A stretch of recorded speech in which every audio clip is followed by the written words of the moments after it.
오늘은 본문을 이 말씀 중간에 같이 읽도록 그렇게 하겠습니다. 질문을 하나 드릴게요. 우리 삶과 역사의 가장 근본적인 문제를 한 단어로 무엇이냐 물으면 뭐라고 대답을 하실 것 같아요?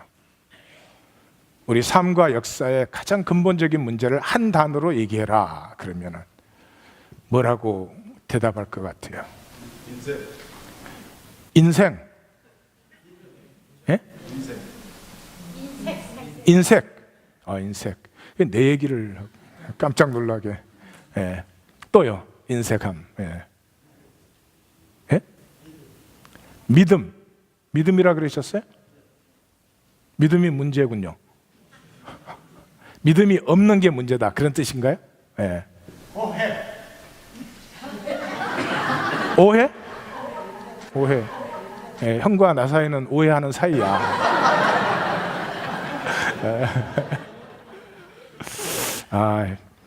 복수하니까 좋다. 제가 어릴 때는 우리 작은 형님이 저를 가르쳤어요. 그래서 엄청 많이 맞았어요. 시험 봐서 하나 틀릴 때마다 2대씩 맞았어. 또요. 예? 희생. 희생이 없는 거. 그게 문제다. 그것도 문제인 것 같아요. 그죠? 예. 제가 질문 드리는 이유는 성도님들이 제가 그냥 답을 드리면 그냥 답으로 지나가잖아요. 마음이 좀 기경되는 거죠. 여러 가지 답이 가능하고 모든 답이 옳은 답이죠. 그렇지만 제 입장에서 얘기를 한다면은 우리의 이기가, 우리의 에고가 너무 작다. 우리의 마음이 너무 작아요. 우리의 그릇이 너무 작아요. 좁쌀이에요. 푸틴이 이번에 그 유엔 총회 때문에 왔어요. 러시아 큰 제국입니다. 역사도 만만치 않은 나라입니다. 근데 참 얘기하시는 거는 골목대장 수준이에요. 그냥 우리 이익 챙겨야 된다 이거죠. 다널드 트럼프가 미국 대통령 후보입니다. 뭐 이래도 좋고 저래도 좋은데 그 멘탈리티가 벽을 쌓아야 되고 우리 군대 보낸 데는 돈을 받아내야 된다. 그냥 우리 이익 챙겨야 된다는 거죠. 이 나라 그렇게 일어서지 않았습니다. 세계의 빛이 되고 세계 자유의 보장이 되자 그렇게 세워진 나라인데 이 나라까지도 우리 이익 먼저 챙기자 이러면 세상이 별로 살만 나는 데가 안 되죠. 작아요. 부부 사이도 마찬가지죠. 좀 마음이 넉넉하고 커서 상대방이 잘못하고 실수하고 받아주면 자기도 좋고 서로 좋죠. 무슨 잘못되면 안 되는 것처럼 잘못은 관두고 조금 귀찮은 것도 이렇게 견디지를 못하죠. 왜 우리 이렇게 작을까? 우리의 가슴은 우주를 품을 수 있는 가슴을 하나님이 창조하셨는데 왜 이렇게 작을까? 그런 생각이 들어요. 오늘 레위기 25장은 희년이죠. 희년에 대해서 가르쳐 주시는 장인데 이것이 성경의 중심이죠. 그래서 먼저 구약과 신약이 뭔지 간단하게 보겠습니다. 하나님의 역사가 출애굽으로 시작됐죠. 출애굽은 애굽이라는 제국 속에 살고 있는 백성을 희년 백성으로 애굽과는 전혀 다른 삶의 방식, 삶을 살아가는 그런 백성을 세우시려고 출애굽을 시켰습니다. 그런데 약속의 땅에 하나님이 인도하셨는데 약속대로 거기서 한 것은 애굽 흉내내는 것이었습니다. 애굽 흉내낸 것이었습니다. 그래서 그 나라를 피할 수밖에 없다. 예레미야와 에스겔 선지자를 불러셔가지고 내가 너희와 새롭게 시작해야 된다. 새 언약을 맺는데 그것은 너희 육신은 작아요. 좁쌀 같아요. 남을 눈꼽만큼도 허용을 못해요. 영은 하나님의 온 세계를 품고도 남아요. 내가 내 영을 너희의 육신에 부어서 삶이 얼마나 광대해질 수 있는지, 삶이 얼마나 생명의 아름다움을 마음껏 피워낼 수 있는지 너희로 다시 한번 피어나게 하겠다. 그리고 포로로 갔다가 돌아와서 귀환기에 이전 일을 기억하지 말라, 옛적 일을 생각하지 말라. 내가 나의 새 일을 시작하는데 그것이 무엇이에요? 이사야서 61장에 나오는 것처럼 너희에게 희년을 선포한다. 희년은 함부로 선포하는 게 아니고 하나님의 영이 임했을 때 우리 모두는 자유하다. 가난한 자, 슬픈 자들이 위로를 받을 것이며 삶의 새 힘을 얻을 것이며 우리 단절되었던 우리가 함께 살아가는 하나님 안에 한 가족 한 몸 된 역사가 시작된다. 이사야 선지자 얼마나 아름답게 표현을 합니까? 신약이 역시 희년이죠. 그게 성경의 중심이니까. 예수님이 자기 사역을 어떻게 시작하셨어요? 희년을 선포했죠. 그러니까 하나님의 영이 내게 임하셨기 때문에 내가 희년을 선포한다. 그래서 하나님의 영이 임했기 때문에 영의 일, 영의 사역이 출발되어졌죠. 사도행전에서 무엇이 일어났어요? 예수님이 오셔서 뭐 하셨습니까? 많이 가르쳤습니까? 조직 만드셨습니까? 자기 종교 세우셨습니까? 아니에요. 제자들과 생명이 어떻게 통하는지 3년 같이 사신 거예요.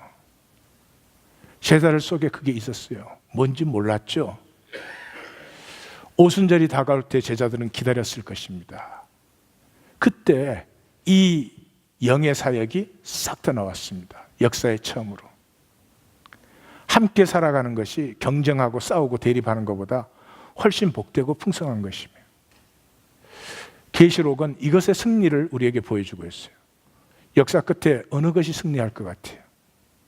죽어도 내 것 지켜야 돼. 그것과 우리 가슴이 통하고 삶이 통하고 약하고 부족하면 함께 세워주는 무엇이 승리할 것 같아요?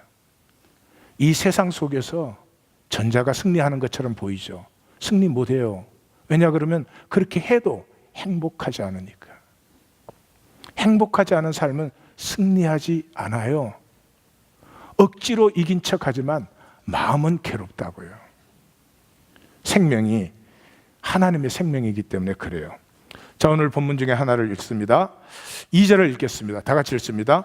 이스라엘 자손에게 말하여 이르라. 너희는 내가 너희에게 주는 땅에 들어간 후에 그 땅으로 여호와 앞에 안식하게 하라. 25장의 시작 부분이에요. 예. 우리는 언제 쉬어요? 일하고 피곤할 때 쉬어요. 성경은 아니에요. 쉬고 난 다음에 일을 해요. 왜 쉬고 난 다음에 일을 해요? 내가 너희에게 주는 땅, 선물이에요. 우리의 삶은 선물이에요. 하나님이 주신 선물은 받아서 먼저 누리면요, 누린 다음에 거기에서부터 창조성이 피어나고 잠재력이 피어나고 이렇게 능동적이 되기 시작하고 그런 거죠. 우리는 일 먼저 해요. 일하다가 지쳐서 쉰다니까 병들어서 쉬고, 그건 쉬는 게 아니지 사실은. 그 다음에 10절을 또 읽습니다. 너희는 50년째 해를 거룩하게 하여 그 땅에 있는 모든 주민을 위하여 자유를 공포하라. 이 해는 너희에게 희년이니 너희는 각각 자기의 소유지로 돌아가며 각각 자기의 가족에게로 돌아갈지며. 자유를 선포하라. 이 자유는 개념적인 자유가 아니죠. 실제적인 것이죠. 자유가 선포되면 자기의 기업, 자기의 가족에게로 직접 돌아가는 것이죠. 우리 성경은 개념적인 은혜, 개념적인 사랑을 얘기하고 있지 않습니다. 우리의 삶에 누려지고 체험되고 나누어지는 그런 자유죠. 삶 자체가 자유를 누리는 삶이 되십시오. 55절 또 읽습니다. 이스라엘 자손은 나의 종들이 되리라. 그들은 내가 애굽 땅에서 인도하여 낸 내 종이요 나는 너희의 하나님 여호와이니라. 희년은 그러므로 제도화된 출애굽입니다. 출애굽은 애굽이라는 제국과 시스템에 히브리 백성들이 억눌려 있었잖아요. 스스로 꼼짝할 수 없어요. 어떻게 할 수 없어요.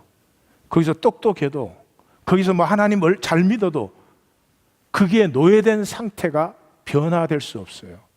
그래서 하나님께서 그들을 불러내서 자유하게 만드신 것이 출애굽이에요.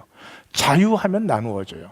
남편과 아내가, 남편도 자유하고 아내도 자유하면 나누어져요. 자유하지 않으면 힘든 거래를 많이 해야 돼요. 힘든 타협을 해가면서 살아가느라고 참 힘들어지죠. 그러므로 희년은 출애굽을 제도화시킨 것이다. 불안한 표정들. 생존 체제에 억눌려서 스스로는 재기할 수 없는, 스스로는 새롭게 시작될 수 없는 삶들을 50년마다 한 번이니까 우리 일생에 한 번은 내가 어떻게 살았든지 저렇게 살았든지 모두가 똑같이 새롭게 시작하는 그런 시간을 하나님께서 주신 것이다. 그 억눌린 체제에서 출애굽할 수 있는 제도적 장치다. 생각만 해보세요. 얼마나 혁명적이고, 이 혁명적이란 말이 안 어울려요. 정말 하나님이 아니면 나올 수 없는 말씀이에요. 자, 레위기 전체 구절을 봅니다. 전반부 15장은 제사와 정결을 얘기해요. 후반부의 17장에서 27장까지는 삶의 성결이에요. 그 핵심이 속죄일. 속죄일의 주제는 용서다. 용서가 뭐냐? 하나님의 섭리를 받아들이는 것이다. 다시 말하면 나의 나됨을 용서하는 것이다. 우리는 가장 끝까지 용서 안 하는 게 나 자신이에요. 좀 더 성공했어야 되는데, 좀 더 좋은 학교 갔어야 되는데, 좀 더 돈이 있었어야 되는데, 뭐 그때 열심히 했었어야 되는데, 막 그때 그렇게 해서는 안 되는데, 뭐 눈이 조금 더 커야 되는데, 뭐 더 잘생겨야 되는데, 날씬해야 되는데, 커야 되는데, 짧아야 되는데, 온갖 것 다. 끝까지 자기를 용서 안 해요. 내가 나를 용서하지 않아요. 나의 모든 나됨을 용서한다는 말은, 그러니까 이상한 말이지만 하나님을 용서하는 거죠. 이 모든 것 뒤에 하나님의 섭리가 있으니까.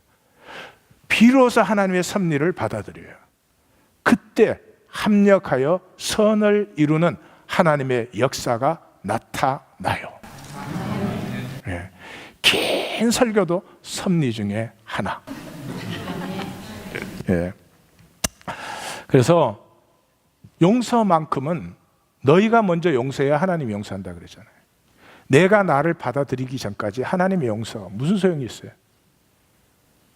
개념적으로 이해할 수 있지만 그게 어떻게 나한테 실제가 돼요? 절대로 안 돼요. 그래서 성경에 모든 것이 하나님에게 이니시에이션이 있지만 용서만큼은 너희가 먼저 용서하지 않으면 하늘 아버지께서도 너희에게 이와 같이 하시리라 그렇게 말하는 거죠.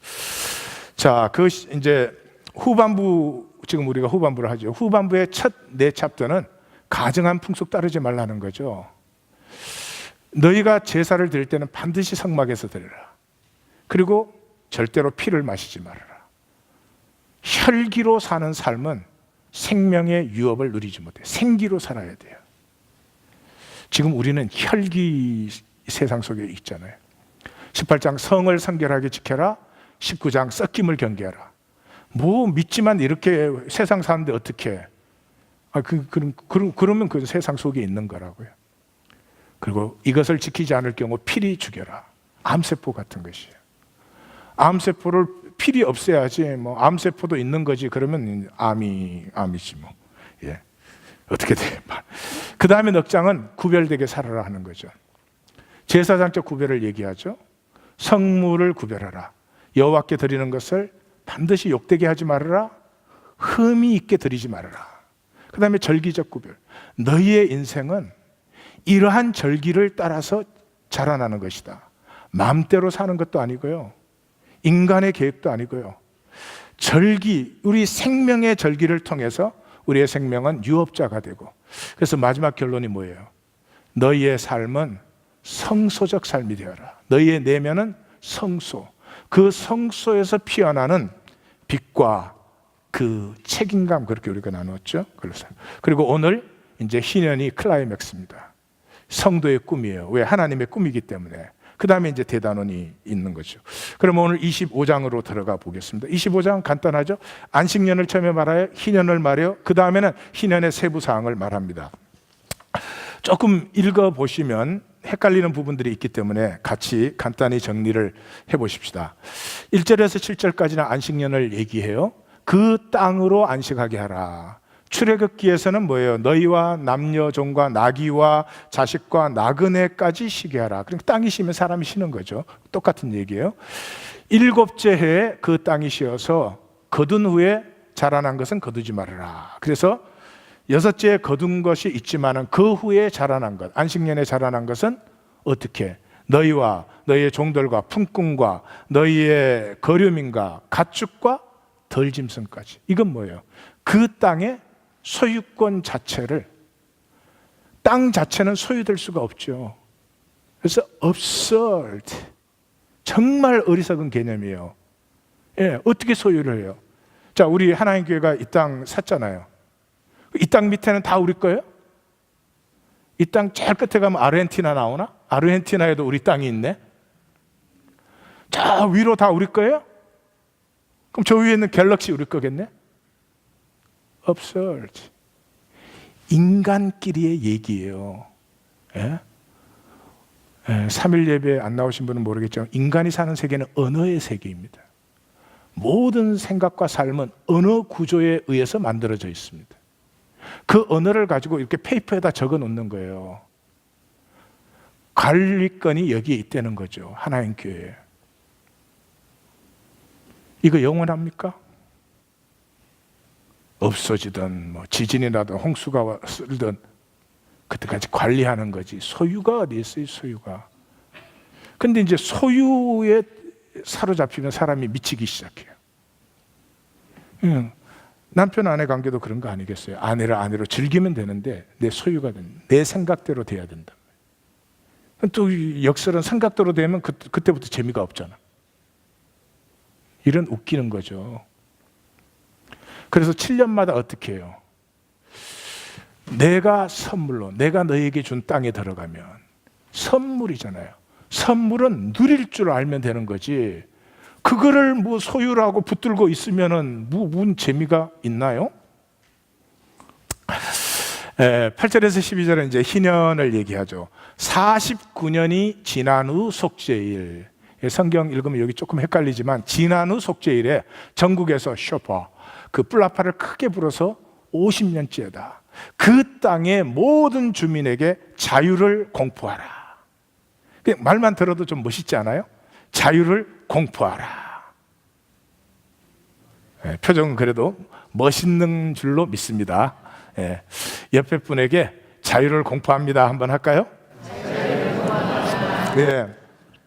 그러면 각각 자기의 소유지, 자기 가족의 개념적 자유가 아니에요. 실제적인 것이죠. 그 희년에 파종하며 거두지 말라, 농사를 짓지 말라. 그리고 그 희년 너에게 거룩한 시간이다. 거룩한 시간은 내가 중심이었던 삶. 6년 동안 우리가 일하면 우리가 하나님 아무리 잘 믿어도요, 삶은 에고로 살아가요. 에고로 살게 돼 있어요. 근데 에고의 문제는, 이 거짓 자아의 문제는 살면 살수록 속도가 빨라져요. 점점 빨라지고 있어요. 지금 우리 삶을 저희 할아버지, 제 할아버지나 할머니가 보면 미친 줄 알 거예요.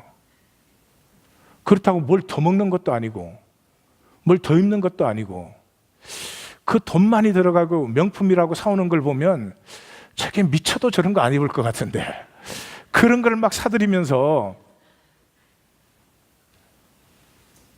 빨리 돌아갈수록 정신이 없어져요.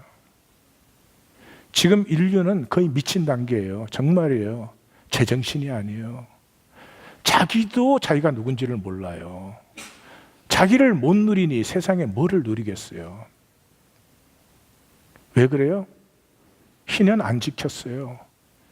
돌아갈수록 가속도를 붙여요. 희년에는 농사 지은 것이 아니라 절로 난 것을 먹어요. 모두가 함께 먹어요. 그러면 이 땅에서 우리가 함께 누리는 것이지 무를 누가 소유하고 말고 그런 문제가 아니다 하는 것을 7년마다 리마인드 시키고 50년째 완전히 새롭게 리셋을 하는 거죠. 자, 이제 세부 사항에 들어가면 13절에서 17절에 보면은 사고 팔 때는 그러므로 희년 기준수대로, 그 땅을 이제 내가 가난하게 돼서 팔아야 된다 그러면 희년이 2년 남았으면 2년밖에 생산을 못 하죠. 희년이 30년 남았으면 30년 생산을 할 수 있는 거죠. 물론 안식년 빼야 되겠지만 뭐 그런 거니까. 그래서 자기 이웃을 속이지 말라 이래요. 그 뭘 속일 수 있나? 희년은 몇 년 남았는지 다 아는 것인데, 여기 이 속이지 말라는 말은 이런 거예요. Don't take advantage of it. 그러니까 희년이 얼마 남았는 건 아비우스하지만 지금 파는 사람이 답답할까요? 사는 사람이 답답할까요? 예, 파는 사람이 답답하죠. 이 안 팔면은 당장 뭐 노예로 팔려가고 굶게 생겼으니까. 그럴 때 don't take advantage of it. 자본주의는 뭐예요? take advantage of it. 그게 자본주의예요. 삶이 어렵고 힘들어진 사람들, 그런 사람들의 노동력을 값싸게 사는 거예요. 어려운 사람과 부자의 노동력이 똑같아. 그런 거 본 거 있어요? 예? 응. 큰 교회 목회자 사례와 하나님 교회 목회자 사례가 똑같다. 그런 거 본 적 있어요? 좀 봤으면 좋겠구만. No. absurd. 어디서 목회를 해야 되는지 무슨 상관이 있어? 하나님 부르셔서 즐겁게 했으면 그저 굶지 않을 만큼 그러면 되는 거지. 뭐를 더 챙기면 그게 더 챙기진 거예요? 그게 삶을 행복하게 해요? 그게 그 사람을 값어치 있게 해요? 안 그래요. 제가 목회자니까 목회 예를 들었지만 모든 것이 똑같아요. 18절에서 22절까지는 안전하고 복된 거주, 이 땅에 너희가 안전하고 복되게 어떻게 살아갈 수 있느냐? 나의 규례를 행하고 법도를 지켜라. 너희가 희년까지 뭐 먹고 살아? 여섯째 해 농사 짓고 그 다음에 2년 동안 농사 안 지으면 어떻게 먹고 살아? 먹고 살아. 다 먹고 살아요. 또 광야에서 훈련도 시켰잖아요. 여섯째 날 만나는 갑절로 거두었더라. 여러분, 우리가 희년 지키고 안식년 지키면 굶어 죽을 것 같아요? 안 죽어요. 안 죽습니다. 일 안 하는 동안 뭐 합니까? 가만 누워만 있습니까? 하나님 안에서 안식해봐요. 이거 돌아갈 때 잃어버린 거 다 발견해요. 일하면요, 돈 벌기 시작하면 아내 없어져요. 남편 없어져요. 그 사람은 없어지고 그 사람이 나에게 채워주는 필요만 남아요. 비참해지는 거예요. 삶이 참 모든 걸 다 가지고도 행복하지 않은 것입니다. 그런데 하나님 안에 안식해봐요. 일을 멈춰봐요. 이 미친 듯이 돌아가던 곳에서 제정신이 좀 돌아오죠. 23절에서 55절까지는 어떻게 보면 희년의 실제 중심이 여기에 있죠. 기업 부르기에 있죠. 그래서 23절과 24절이 내용적인 중심이에요. 다 같이 읽습니다. 토지를 영구히 팔지 말 것은 토지는 다 내 것임이니라. 너희는 거류민이요 동거하는 자로서 나와 함께 있느니라. 너희 기업의 온 땅에서 그 토지 무르기를 허락할지니. 너희는 소유자가 아니고 소유가 복이 아니고, 그러므로 함께 누리는 것이고, 내 지체 중에 하나가 누릴 수 없게 되었을 때는 누릴 수 있도록 물러주는 것, 그것이 진정한 삶이다. 근데 그것은 어디에? 너희의 아이덴티티가 뭐냐? 이 세상의 나그네라는 거지. 거류민이여 동거하는 자. 우리는 태어났다가 주님 앞에 돌아갈 때까지 이 세상을 지나가는 것입니다. 이 세상을 지나가게 하신 하나님의 목적은 딱 하나예요. 하나님의 생명을 주시고 내게서 하나님의 생명이 싹만 트면 돼요. 그러면 하나님 나라에서는 무한히 자랄 수 있어요. 근데 싹을 안 틔워요. 희년이 우리 일생에 결코 임하지 않는다. 50년마다 임하면 모든 사람에게는 이게 한 번은 임해야 돼요. 근데 끝까지 희년이 임하지 않아요. 내 에고의 껍질에 갇혀버린 채로 인생을 마무리하면 안 되죠. 25절에 34절까지는 기업 물음에 대해서 이제 얘기를 해요. 기업 물을 자가 물러줘도 되고 자신이 또 회복이 돼서 물을 수도 있다. 물으지 못하는 경우에는 희년에 무조건 다 돌려줘라. 예외가 있는데 성내에 있는 가옥은 1년 내에 물으지 않으면 영원히 소유권이 넘어간다. 그건 왜 그래요? 성내에는 이미 여러 민족들이 함께 살고 있었기 때문에. 그러니까 이스라엘 민족이 아닌 민족에게 이스라엘의 법을 똑같이 적용할 수 없기 때문에 1년이라는 유예기간을 마련했죠. 그럼에도 불구하고 레이의 성읍에서는 무르기가 다 되어야 된다. 그리고 레이의 경작지는 절대로 팔 수 없다. 하나님께서 레이면 사랑해서 그래요? 아니죠. 레이를 세우시는 이유는 뭐예요? 성전 제사를 세우는 거죠. 성전 제사가 중심이 되지 않으면 하나님의 말씀을 이 백성이 절대로 살 수 없죠. 오늘 우리로 하면 예배가 세워지지 않은 삶은 첫 뜻대로 삶에 하나님의 생명 유업이 피어날 수 없습니다. 예배라는 걸 이렇게 사정되면 드릴 수도 있고 사정 안 되면 안 드릴 수도 있고, 우리 기독교는 다 그러잖아요. 예배라는 거 내 사정과 행편에 맞춰서 가급적 드리면 좋은데, 제가 예수님 믿고 교회 안에 들어와서 가장 놀란 것이 이것이었어요. 하나님을 믿는 사람들이 취미 생활보다 못하더라고요. 나는 우리 이 클럽, 지금은 동아리라고 하죠. 그 친구들끼리 약속한 취미 생활도 그보다는 신실하게 했어요. 근데 하나님에게 예배 드린다고 그래요. 그게 처음에 참 이상했어요. 시간이 지나니까 나에게도 익숙해지더라고요. 그게. 오늘 기독교 시대는 내 여유와 상황에 맞춰서 뭔가 하는 것을 예배라고 생각을 해요. 그것도 중요해요. 그것이 예배를 사모하게 만든다면. 근데 그게 아니라면은 참 위험한 것입니다. 가짜를 가지고 진짜라고 생각하면 정말 위험한 것이잖아요.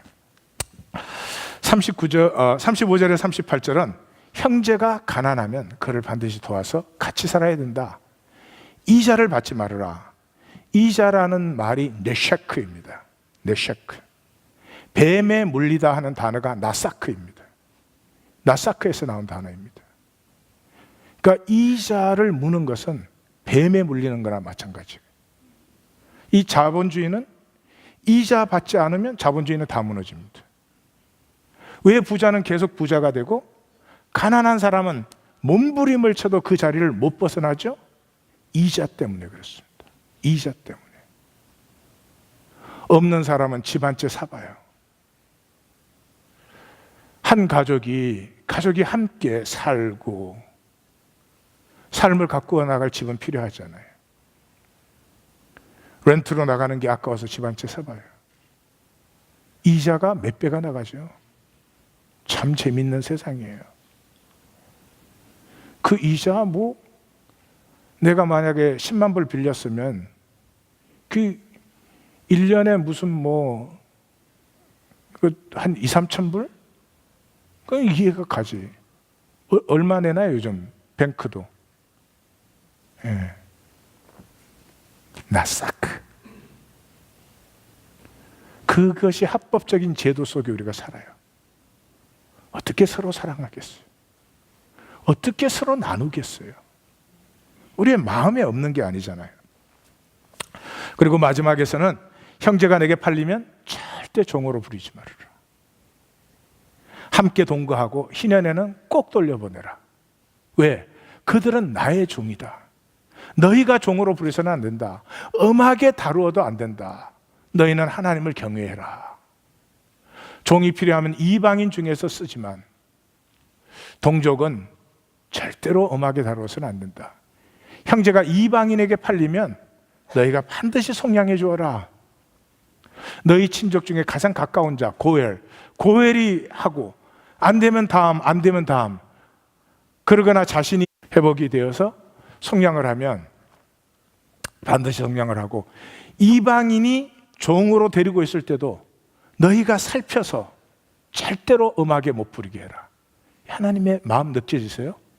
내 백성을 지키시려는 하나님의 마음이 느껴지세요? 이게 아버지가 아들 몇 명 있는데 그게 다 하는 말 같아요. 너희끼리는 어떤 일이 있어도 도와가며 살아야 된다. 너희끼리는 어떤 일이 있어도 차별해서는 안 된다. 그래서 희년에는 그와 그의 자녀가 자유하리니, 아무리 사정이 어렵고 도와줄 사람조차 없어도 희년에는 완전히 회복시켜라. 55절 다 같이 읽습니다. 이스라엘 자손은 나의 종들이 되리라. 그들은 내가 애굽 땅에서 인도하여 낸 내 종이요 나는 너희의 하나님 여호와이니라. 아까 희년은 뭐라고요? 희년은 제도화된 출애굽이다 그랬어요. 자, 관찰을 하겠습니다. 네, 표정들이 뭐 다 알았어. 관찰 안 해도 돼. 그런 표정들이지만, 자, 첫째는 이웃, 형제, 동족, 가족이라는 단어가 계속 나오죠. 예, 16회 나옵니다. 물러주어라, 속량해라가 8번 나옵니다. 다시 말해서 너희는 한 가족이야. 한 몸이야. 내가 낳은 내 자식들이야. 절대로 너희 사이에 있는 자도 있을 수 있고 가난한 자도 있을 수 있지만 그게 영구화되어서는 절대로 되지 않는다. 기억나세요? 23장 절기를 배울 때 아무 일도 하지 말라가 10번 나와요. 절기 때는 아무 일도 하지 말라는 거지. 이 미친 에고 때문에 막 돌아갑니다. 하루 쉬면 뭐 돈이 빠져나가는 줄 알아. 하루 쉬어도 빠져나갈 돈도 없으면서 막 돌아가지고 정신이 없는데, 하나님 앞에 안식할 때, 하나님 앞에 내 자신으로 돌아올 때 비로소 허무한 것이 아니고요, 영원한 것을 택할 줄 알게 돼요. 그 영원한 것 중에 가장 소중한 것이 뭐예요? 우리가 함께 살고 하나 되는 것 아니에요. 여러분, 우리가 죽을 때 뭘 원하세요? 와, 나 혼자 잘 먹고 잘 살았다, 행복하다 그럴 것 같아요? 아니에요. 내 죽음을 슬퍼해 줄 수많은 친구들, 삶을 나누었기 때문에. 뭐 되게 위대하게 나누라는 거 아니죠. 진심을 나누라는 거예요. 진심을. 이 에고가 돌아가는 데는 제스처밖에 없잖아요. 척. 그 평생 해 뭐해요? 척 했으니까 아무것도 아니지. 10,000번 척할 때 한 번만 진심으로 하라고. 그건 영원하잖아요. 하나님의 안식은 우리의 생명을 회복시키는 거죠. 그 다음에 나는 너희 하나님 여호와다의 위치를 잘 보세요. 내가 서로 속이지 말라 그럴 때, 가난하면 반드시 도와야 된다, 함께 살아야 되고 이자 받으면 안 된다 그럴 때, 몸이 팔린 형제와 동거하되 종으로 부리지 말아라, 음하게 부리지 말아라 할 때, 이방인에게 팔린 경우에는 반드시 너희가 속량해라 이럴 때마다 끝에 뭐를 붙여요? 나는 너희 하나님 여호와니라. 이 뭐예요? 그게 하나님의 가슴이죠. 하나님, 너희가 그렇게 살 때까지 하나님 십자가를 지고 있는 거죠. 그 다음에 조금 어려운 말인데요, 예전화시킨 법이에요. Sacramentalized law. 법이죠. 법으로 주셨어요. 법으로 주셨는데 지키면 다행이고 안 지키면 뭐 벌금 매기고 형무소 보내고 이런 법이 아니에요. 이 법을 예전화시켰어요. 이 법을 중심으로 성도들이, 이스라엘 백성들이 모이는 것이죠. 그리고 하나님 앞에 각각 자기가 나아갑니다. 그 나아감 속에서 내 생명의 진실을 발견하죠. 내가 이 땅에 살면서 가장 원하는 것은 나의 생명이 더 많이 풍성하게 나누어져서 나와 하나 된 삶의 자리들이 풍성해지는 것을 원하는 것이지, 세상 거짓이 속이는 대로, 내 에고가 속이는 대로 좁쌀만한 내 것 지키고 있는 것이 아니다 하는 것을 깨달음으로 말미암아 이루어지는, 예배를 통해서 이루어지는 삶, 그것을 예전화. 대표적인 게 주님의 만찬이에요. 이런 종교의식 주님은 하신 적이 없죠. 제자들도 한 적이 없어요. 사도 공동체도 한 적이 없어요. 예수님 부활하시고 사도 공동체 어떻게 모였어요? 같이 모여서 음식을 먹었죠. 음식을 먹으러 모이는데 각각의 순전함으로 나왔죠. 거기에서 기도도 나오고 예언도 나오고 방언도 나오고 삶도 나누어지고 그랬을 뿐이지. 이렇게 종교 의식화 시켜놓으면 뭐가 나옵니까? 이 예배 끝나고 친교실에 가서 뭐가 나옵니까? 또 하나의 종교적 첩. 왜 뭐가 나옵니까? 옛날 우리 다 요즘은 이제 식사할 시간 없어요. 이게 점점 빨라져서 가족이 식사할 시간 없어요. 제가 어릴 때만 해도 식사 시간이 있었어요. 식사 시간에 항상 가족이 함께 모였죠. 가난해서 먹을 게 없어도 같이 모였죠. 그 식사 시간에 가족들이 두런두런 나누잖아요. 예. 기억나요, 저는. 오늘 친구한테 이런 얘기 했는데요. 할 때 몰랐는데 참 제가 얘기를 잘못한 것 같아요. 왜 그렇게 마음 아픈 얘기를 했을까요? 그 속에서 삶이 열리죠. 삶이 재정립되죠. 뭐를 아르티셜하게 인위적으로 만든 것이 아니고 그냥 우리 자신으로 돌아오는 시간이기 때문에. 예. 그런 시간을 이렇게 또 형식적인 시간으로 우리가 만들어놨죠. 중심은 이것이도 토지는 다 내 것이다. 소유는 복이 아니에요. 그래서 하나님이 소유하시는 거예요. 진정한 소유자는 십자가를 지는 것입니다. 모두가 누릴 수 있도록. 인간은 소유자가 될 수가 없어요, 사실은. 그래서 이렇게 너희는 그냥 누리면 된다. 내가 선물로 너에게 준 것 아니니 누리면 된다는 거죠. 이걸 얼마나 미친 듯이 만들어 놨냐 그러면 서울의 강남 땅을 팔면 미국에 10개 주를 사고도 남는데요. 우리끼리 값을 올려갖고 거기서만 통하는 거지. 그래서 강남 땅을 팔면 미국의 10개 주를 사고도 남는데요. 그래서 웨스트하고 이스트는 땅값이 비싸서 못 사고 가운데 그냥 한국은 더 이상 수출 걱정 이런 거 할 필요 없어. 주식시장 걱정할 거 없어. 강남 땅 몽땅 팔아가지고 미국 가운데 10개 주 사버리는 거야. 그러면 트레일러 지나갈 때 돈 받지, 기차 지나갈 때 돈 받지, 비행기 지나갈 때 돈 받지, 여행객 지나갈 때 돈 받지. 그냥 희년을 영원토록 누리면서 잘 살 텐데 그걸 자기네끼리 저렇게 올려놓고 미쳐 있어요.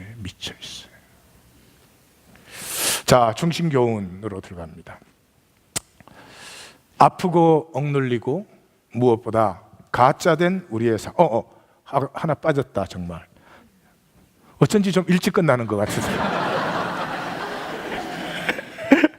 다섯 번째가 참조예요. 참조인데 이 피할 수 없는 하나님의 말씀이에요. 여러분, 하나님의 생명은 이렇게 살도록 만드셨어요. 안식년을 지나고 희년을 지나면서 우리가 우리의 자신으로 돌아오는 마디마디를 통해서 우리의 생명이 피어나도록 만들어졌는데 그렇게 안 살든지 그렇게 살든지 그건 우리 마음대로예요. 그런다고 해서 하나님 말씀이 폐하냐? 그건 아니라는 거예요. 그래서 예레미야를 통해서 선포하잖아요. 이스라엘이 사울이 왕이 되면서부터 이 바벨론 포로로 잡혀갈 때까지 490년 안에 490년 동안 안식년 안 지켰어요. 그럼 안식년 몇 번 안 지켰어요? 70번 안 지켰어요.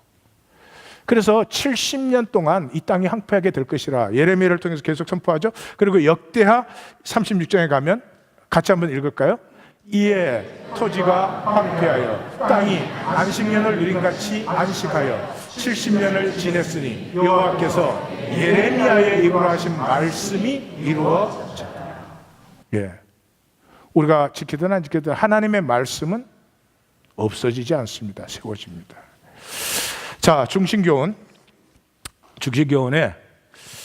우리의 삶 문제가 어디 있어요? 아프고 억눌리고 가짜된 우리의 삶이에요. 광고를 보세요. 광고를 보면 유토피아예요.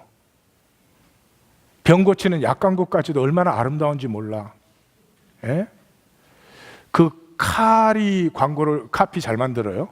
칼 광고를 보면 칼 타면 파라다이스가 이루어지는 것 같은데 아니야. 앉아서 16시간 있어봐. 지옥이야. 그게 광고와 실제의 차이예요. 근데 여러분은 웃으시지만 우리가 뭐 보고 살아가는 것 같아요? 광고 보고 살아갑니다. 광고에서 본 것을 사면은 광고가 주는 저런 삶이 이루어질 것처럼 생각하면서 살아서요. 워낙 커하니까 말씀 보고 안 살아요. 이 삶이 얼마나 아프냐. 제 한 32년의 목회를 이야기로 적으라면 내 눈물이 한강수보다 더 흐릅니다. 꼭 그런 형태가 아니어도 생명을 모르는 우리의 삶과 가슴 때문에 우리는 서로를 얼마나 비참하게 만들고 있는지 모릅니다. 교회에 모여서까지도 그렇잖아요. 교회에 모여서 여기 뭐가 있습니까? 여기에조차도 너를 귀하게 여기고 좀 세워줄 줄 모르고요. 내가 무시당할까 봐 하는 두려움에 서로를 비참하게 만들고 있습니다. 심령이 그렇게 굳어서 하나님의 사랑이 임해도 느끼지 못하는 안타까운 상황이에요. 에고가 작을 대로 작아져가지고요. 남편과 아내 사이에도 말 한마디를 못 받아요.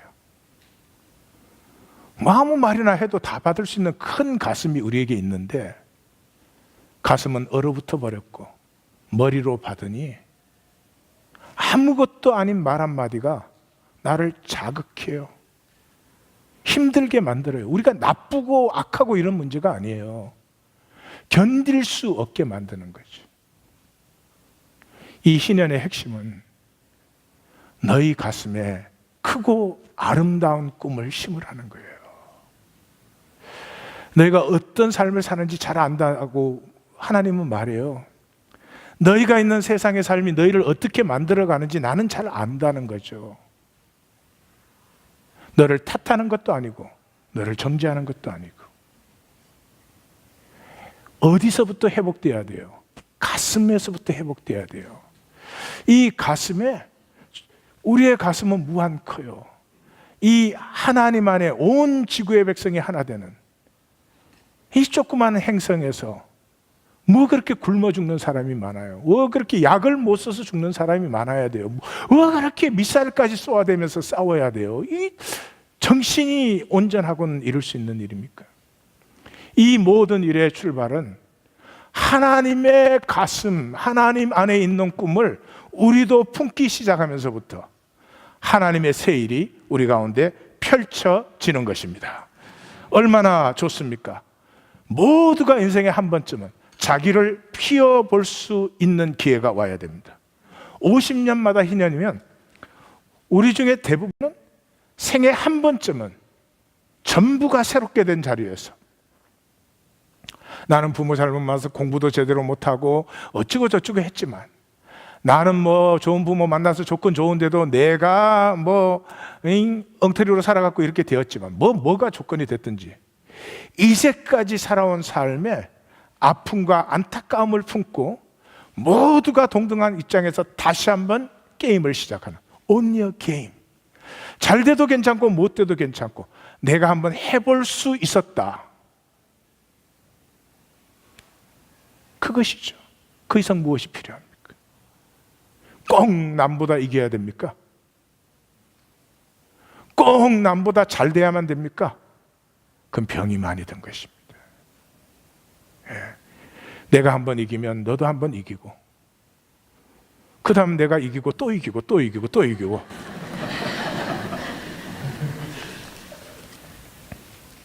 게임에 사로잡히면 절대로 질 수가 없어요. 부부 사이에도 못 진다니까요. 그러나 생명이 임하면요 내가 한번 이겨봤으면 너도 이길 수 있게 격려해주고 도와주고 싶어요. 어느 게 더 행복한 삶이에요. 이것은 우리에게서 나오는 삶이 아니라는 거죠. 그리스도 예수 안에서는. 그래서 복음의 핵심이 뭐예요?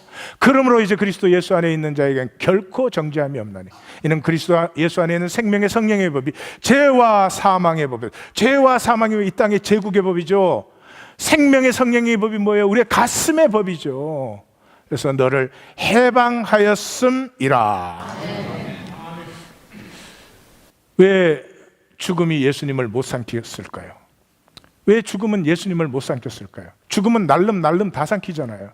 근데 예수님 못 삼켰어요. 왜 그래요? 저는 그렇게 생각합니다. 예수님 가슴에 꿈이 너무 컸기 때문에. 아버지의 꿈을 품고 있었기 때문에. 죽음이 삼키려다 입이 찢어졌대요. 참고로 이건 성경 얘기는 아니에요. 성경을 하도 안 읽으셔가지고 훌륭한 성경이로다 이러면 정말 곤란합니다.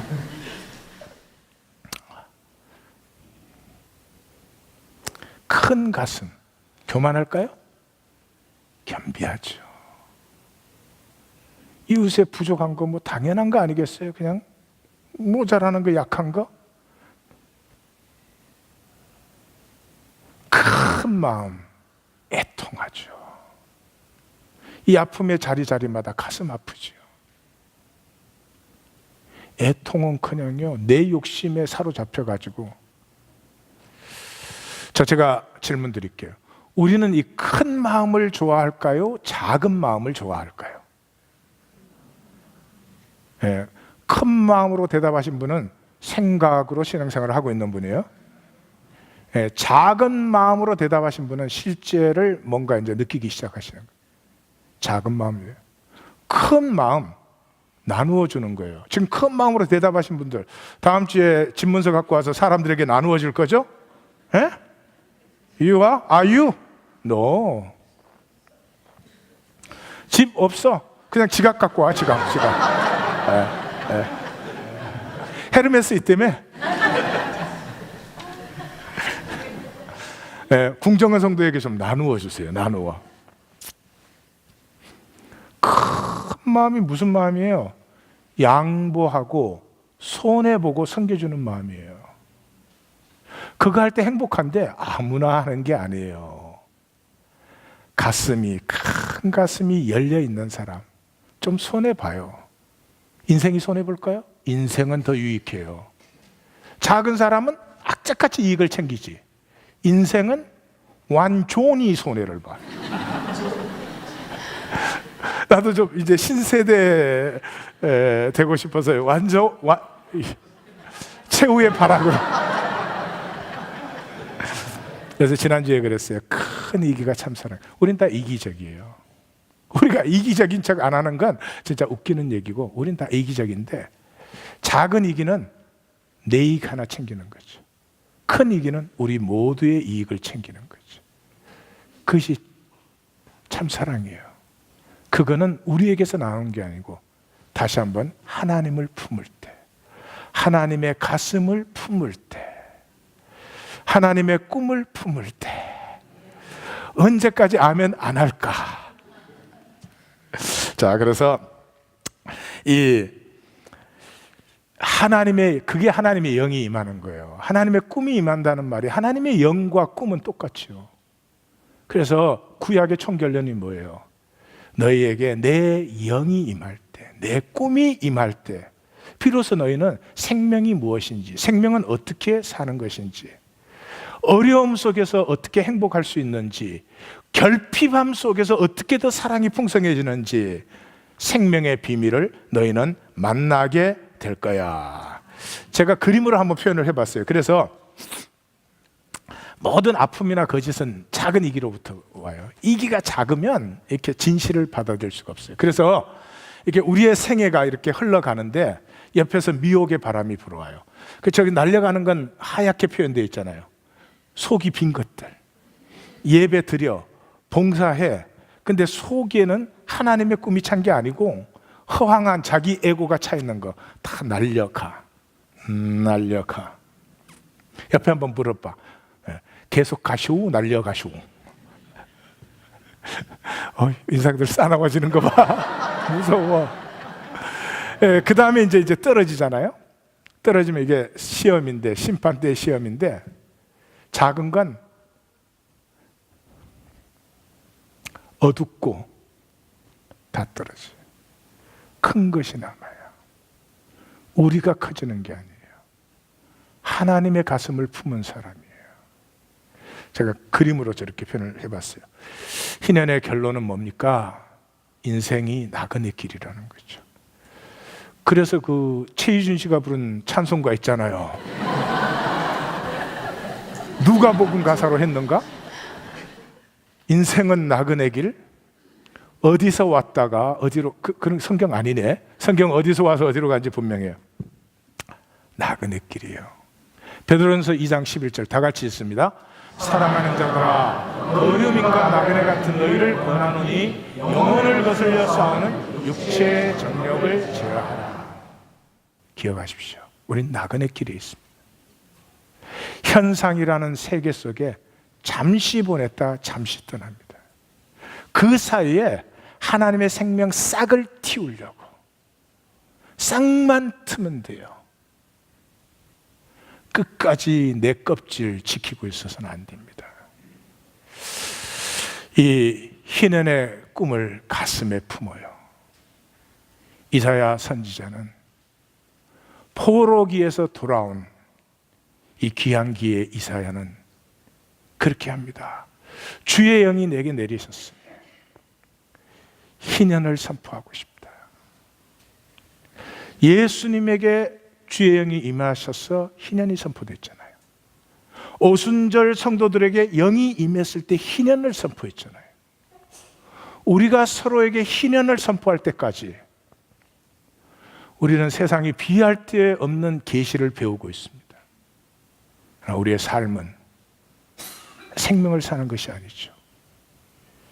희년의 꿈을 품고 생명이 피어나는 하나인 교회가 될 것입니다. 다 같이 이사야서 61장을 읽음으로 예배를 마감하겠습니다. 예배가 아니지, 설교를 마감하겠습니다. 다 같이 읽습니다. 주 여호와의 영이 내게 내리셨으니 이는 여호와께서 내게 기름을 부으사 가난한 자에게 아름다운 소식을 전하게 하려 하심이라. 나를 보내사 마음이 상한 자를 고치며 포로된 자에게 자유를, 갇힌 자에게 노임을 선포하며 여호와의 은혜의 해, 우리 하나님의 보복의 날을 선포하여 모든 슬픈 자를 위로하게, 무릇 시온에서 슬퍼하는 자에게 화관을 주어 그 죄를 대신하며 기쁨의 기름으로 그 슬픔을 대신하며 찬송의 옷으로 그 근심을 대신하시고, 그들이 의의 나무 곧 여호와께서 심으신 그 영광을 나타낼 자와 일컬음을 받게 하려 하십니다.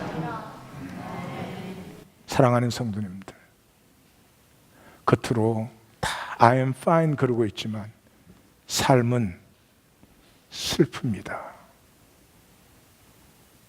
슬픕니다. 말 못할 안타까움과 아쉬움과 아픔을 우리 다 품고 있습니다. 이것 우리 돈 많으면 해결된다 그러지 않습니다. 출세하면 해결된다 그러지 않습니다. 우리에게 희년이 임할 때 슬픈 자가 위로받는다는 말이 얼마나 많이 반복되었습니까? 희년이 임할 때, 마음의 슬픔이 위로될 때 비로소 생명이 피어나기 시작합니다. 그들이 의의 나무 곧 여호와께서 심으신 그 영광을 나타낼 우리가 되는 것입니다. 우리 하나님 교회가 반드시 희년 공동체가 될 것입니다. 때가 이르렀으니 만군의 여호와의 열심히 이를 이루실 줄로 믿습니다. 기도하십시다.